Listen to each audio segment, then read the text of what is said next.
A disappointing day for number 2 Ohio State. They go down by double figures to Miami in the Cotton Bowl. We got a lot to talk about here. By the way, almost Happy New Year. We'll have you out well before midnight. Locked On Big Ten Live starts right now.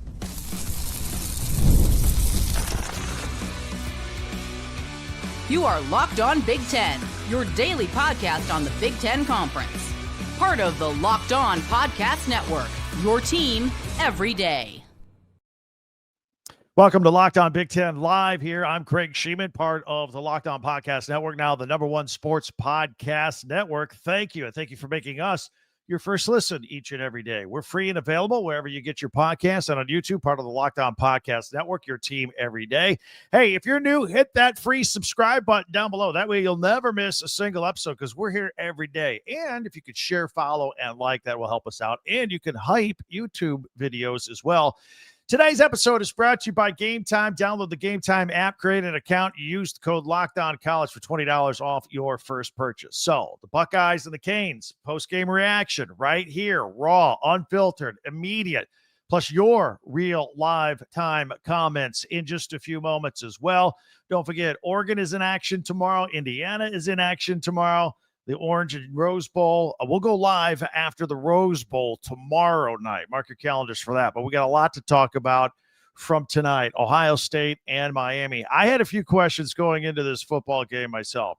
Would Miami's defensive line, what would they do against Ohio State's offensive line? And we learned they got back there. They got through there. I think the Ohio State offensive line let them down tonight, particularly in the first half.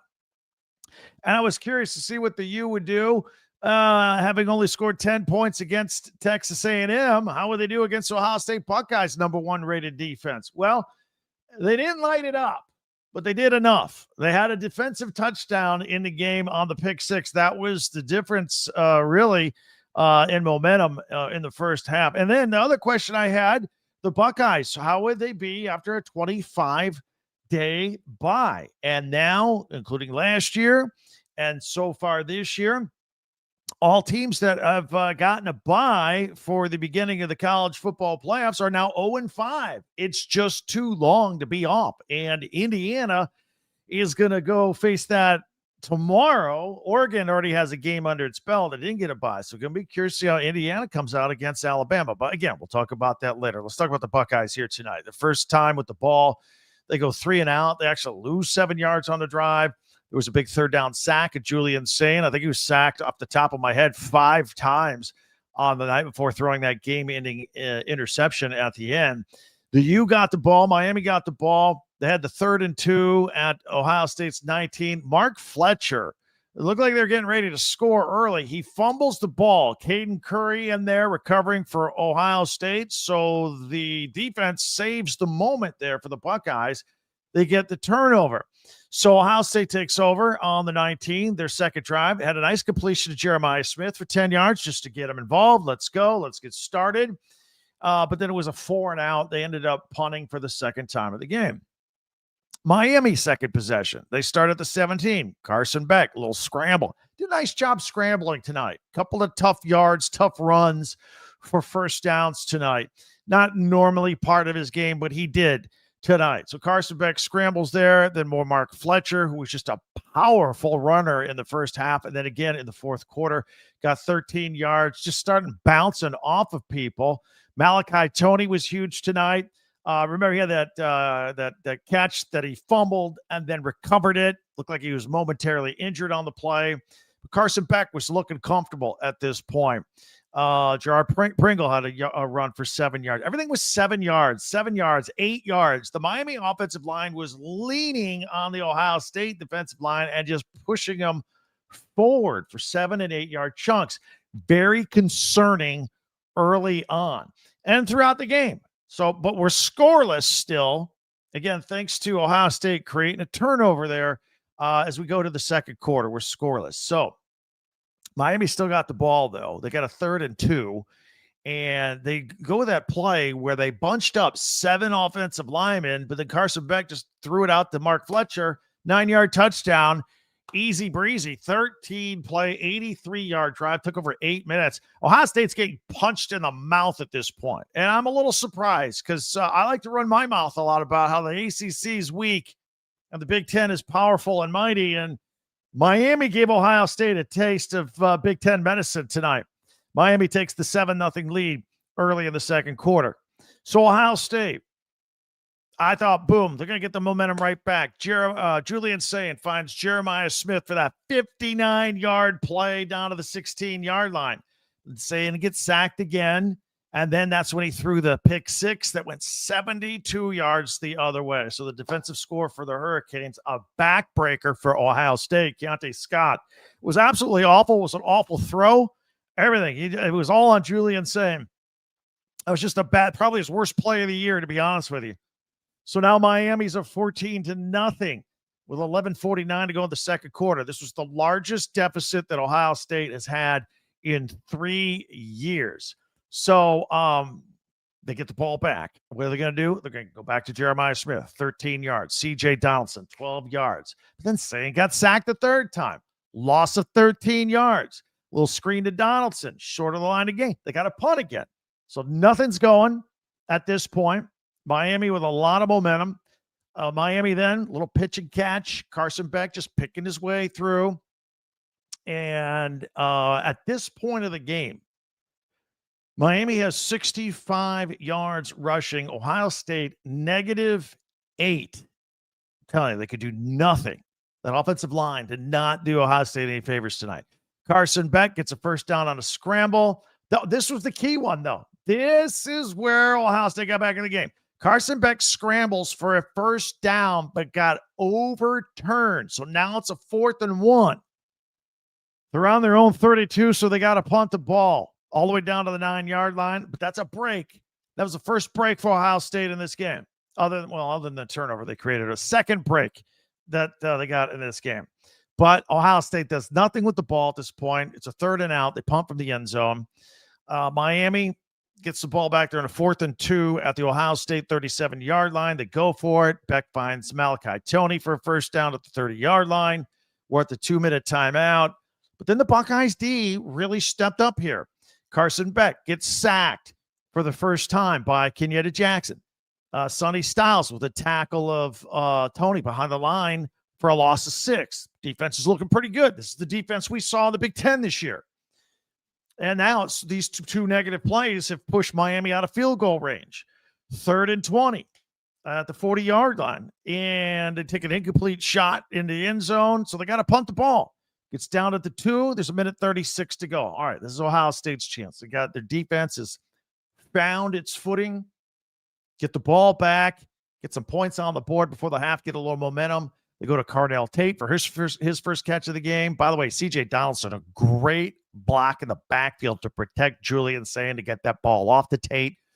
Sayin then finds Brandon Innes for 8 yards at the 39. And that was with players on Sayin's ankles. It was able to muscle that ball out there. Then Sayin finds Tate for 8 yards. At this point, Miami's gassed.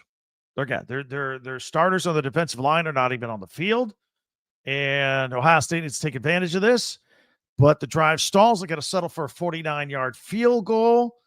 Jaden Fielding, does he still remember that? I mean, he really missed a chippy in the Big Ten championship against Indiana. That was the last kick attempt he had. And he comes out here. I don't know what's in his head. He missed it. He hooked, he pulled it, yanked it left. So instead of going in the locker room with some momentum, with some points on the board, Ohio State scoreless in the first half for the first time since 2016. It's 14-0 at this point. Ohio State a -3 yards rushing in the first half. Unbelievable. They only had 58 yards rushing against Indiana in the Big Ten championship.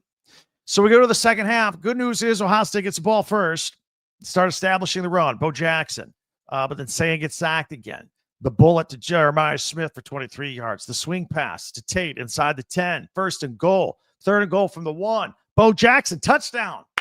Ohio State's on the board. 14-7. 8:05 in the third quarter. Plenty of time. Beautiful 11-play, 82-yard drive.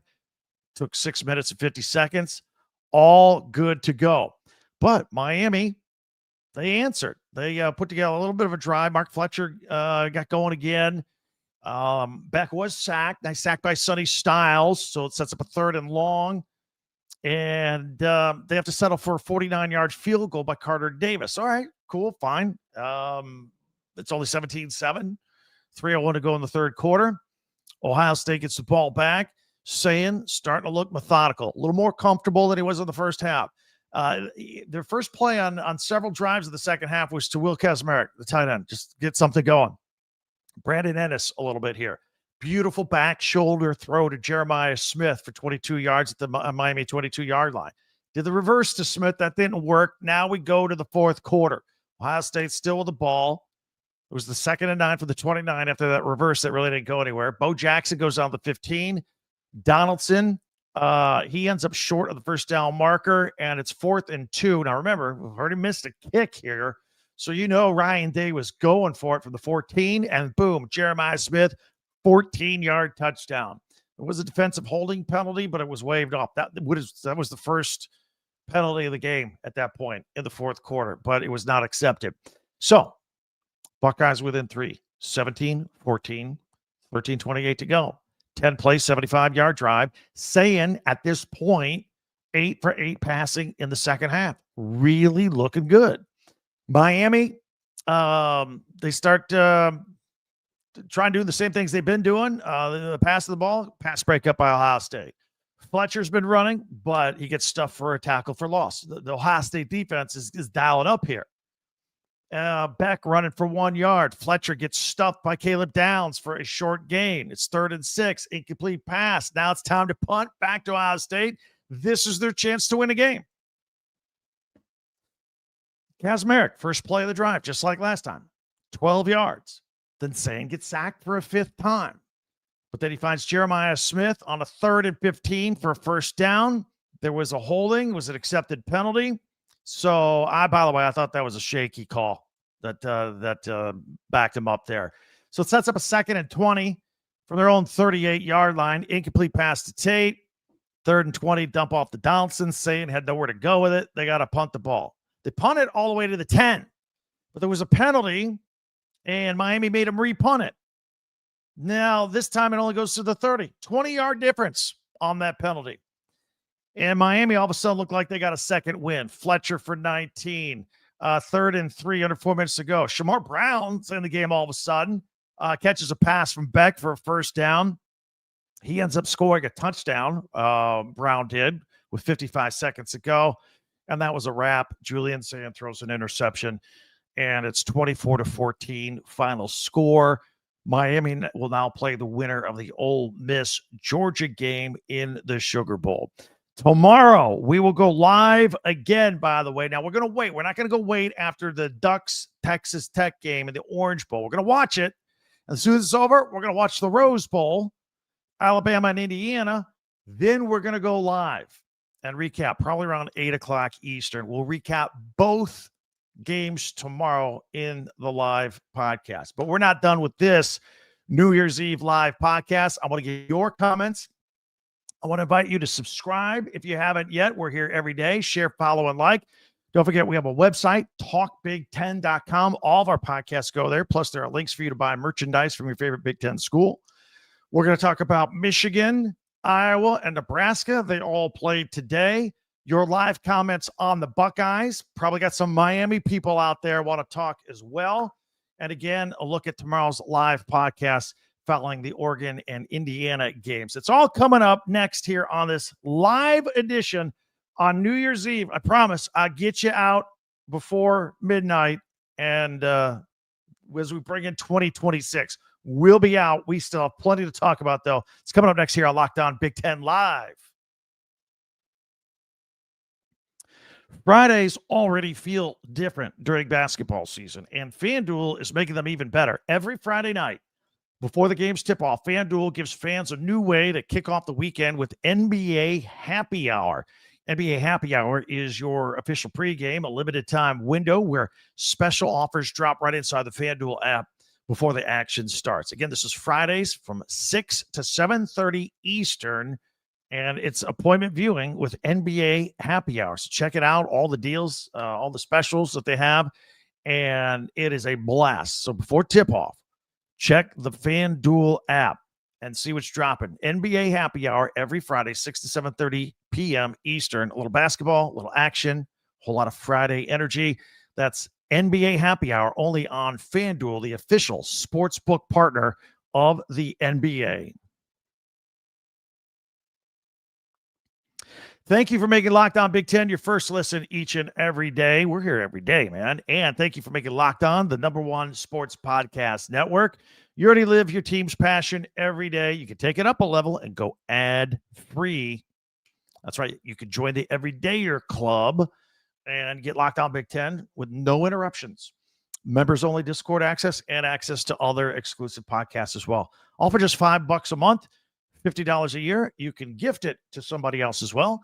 Go to lockedonbig10.supercast.com and check the link in the show notes to learn more. All right, other bowl games here today before we get to your live comments regarding Ohio State's performance tonight against Miami. Iowa, they represented the Big Ten well. They came in ranked 23rd in the country, beat 14th ranked Vanderbilt 34-27. In the ReliaQuest Bowl in Tampa, Kirk Ferentz finishes the year at 9-4. This is the 11th time he's had 9 or more wins. Vanderbilt, most wins in school history with 10-3. They finished the season. Diego Pavia, the Heisman runner-up. Iowa beat. Now, Diego Pavia tried to make a show of it. Iowa was up 20-3 at one point in this game. Mark Gronowski threw for 2 touchdowns and ran for another. Reese Vandersee had an amazing touchdown catch.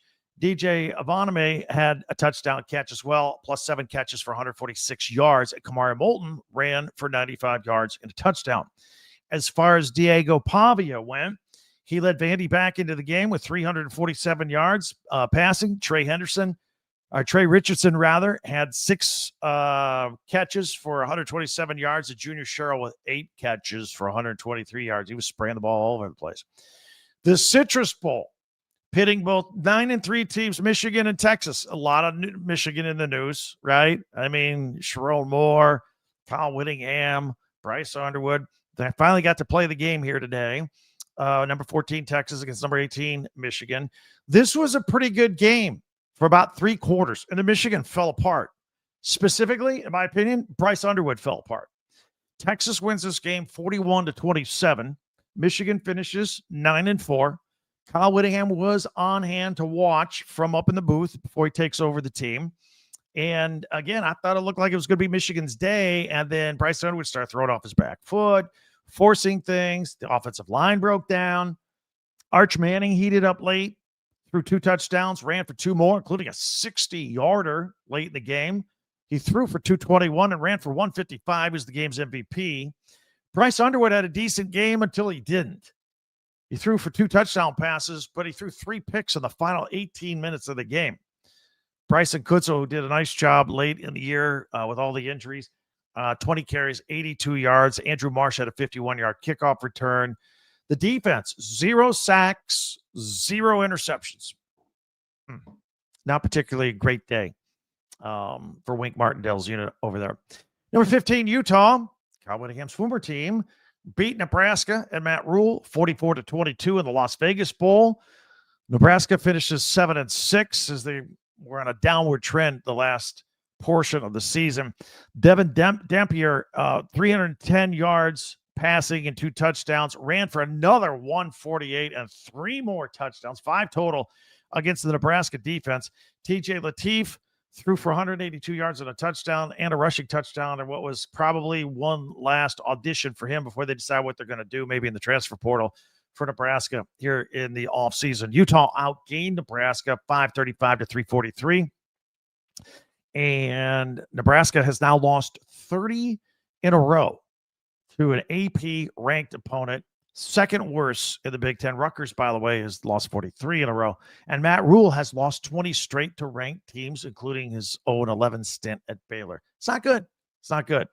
So tough day today for the Big Ten all around.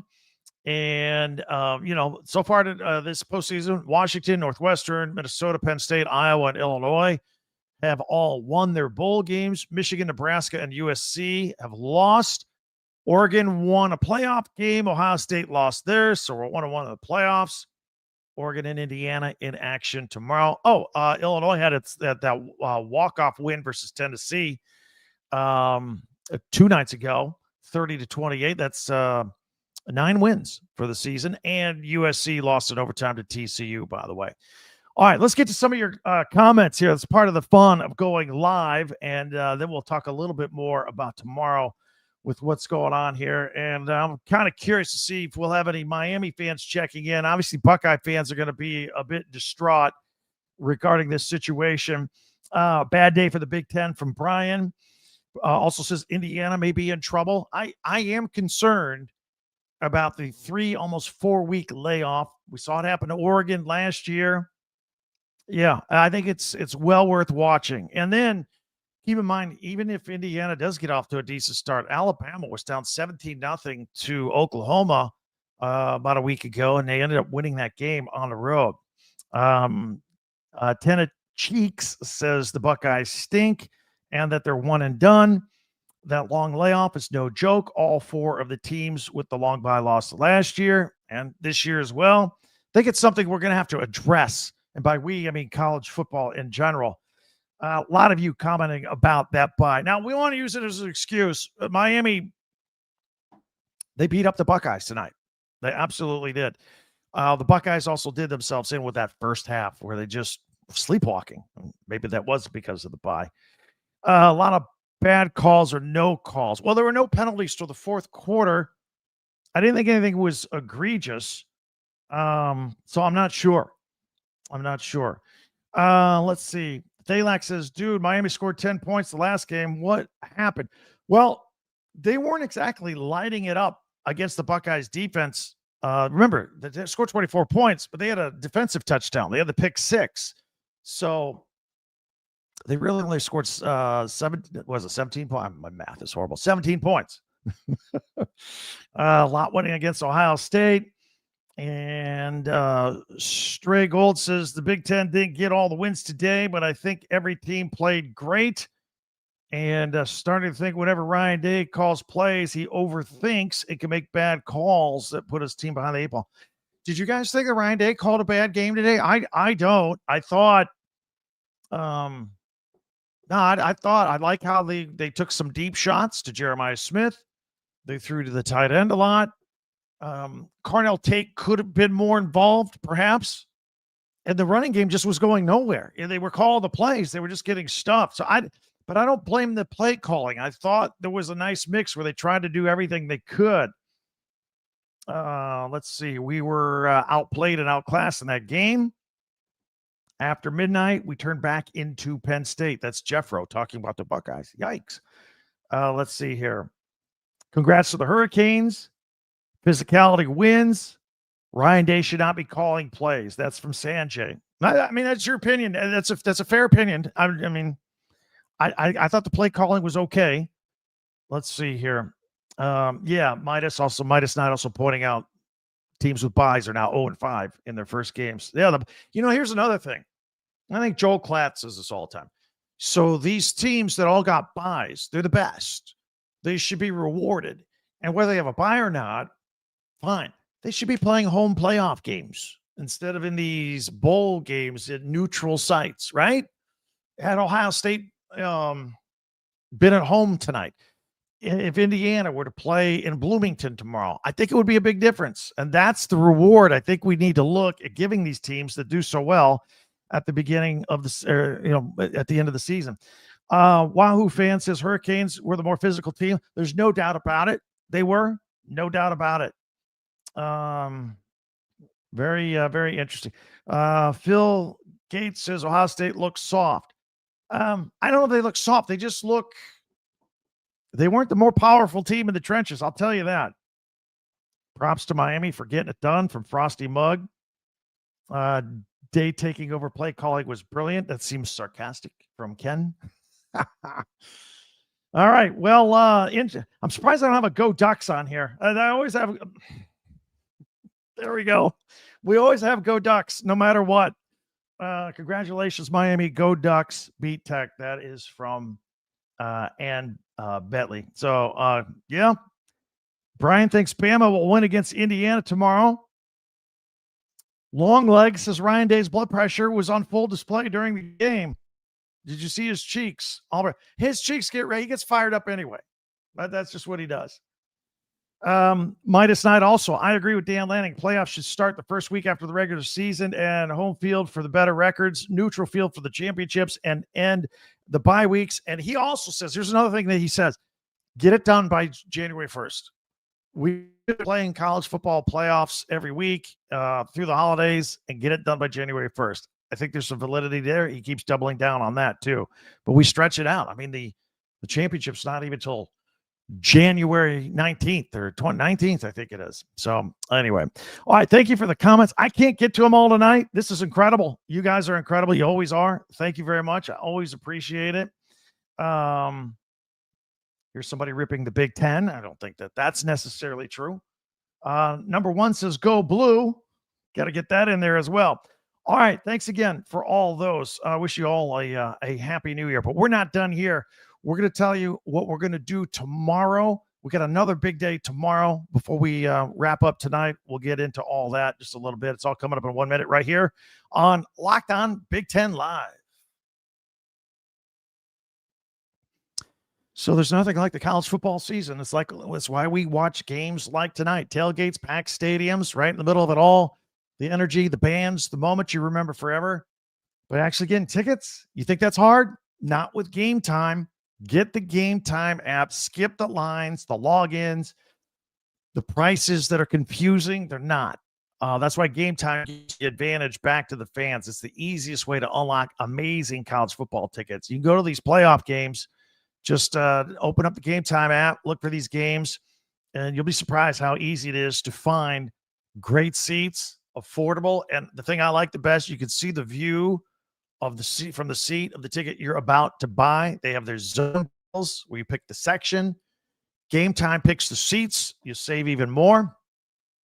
So take the guesswork out of buying college football tickets with Game Time. Download the Game Time app, create an account, use the code LOCKDOWNCollege for $20 off your first purchase.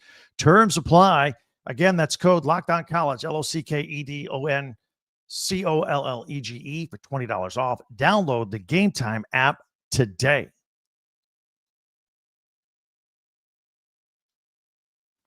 Thanks for checking us out here on Locked On Big Ten Live on New Year's Eve. What time is it? We're not even close to midnight. Oh, we got plenty of time. So let me tell you how things are going to go. First of all, Miami in beating Ohio State. They will now take on the winner of tomorrow's Ole Miss Georgia Sugar Bowl. That's tomorrow night, 8:00 Eastern. Big Ten fans, we're more concerned about the other two games tomorrow, okay? New Year's Day, Oregon taking on Texas Tech in the Orange Bowl. That's at noon Eastern. I feel bad for you people at Oregon celebrating New Year's Eve and then having to get up. It's a morning game for you at 9 in the morning. But as soon as that is over, we'll pay attention to the Alabama-Indiana Rose Bowl at 4:00. And then when that is over, we will come on live again, just like we are right now, probably about 8:30 Eastern, 5:30 Pacific, and we'll talk about both games. I'm not gonna go live after the Oregon Texas Tech Orange Bowl because we all want to be watching Alabama Indiana right after that. We'll come on after. We'll recap both of them. I'll get your live comments just like we did tonight. You'll get my live post-game reaction on both of those games. So we're looking forward to that. A big start to the new year on January 1st. I want to thank you for making Locked On Big Ten your first listen of the day, and thank you for making Locked On the #1 sports podcast network. You already live your team with your passion every day. Now take it up a level and go ad free. Join the Everydayer Club today and get Locked On Big Ten with no interruptions, members only Discord access, and more. Plus, it's just $5 a month, $50 a year. You can gift it to somebody. Just go to lockedonbig10.supercast.com and check the link in the show notes for more information. There, we did it. I promised all week long we would be done before midnight. Go celebrate the new year. Happy New Year to all of you. We will be back at it tomorrow, again after the Rose Bowl, capping Oregon and Indiana's day. Thanks for joining us for Locked On Big Ten Live. I'm Craig Shemon. Happy New Year.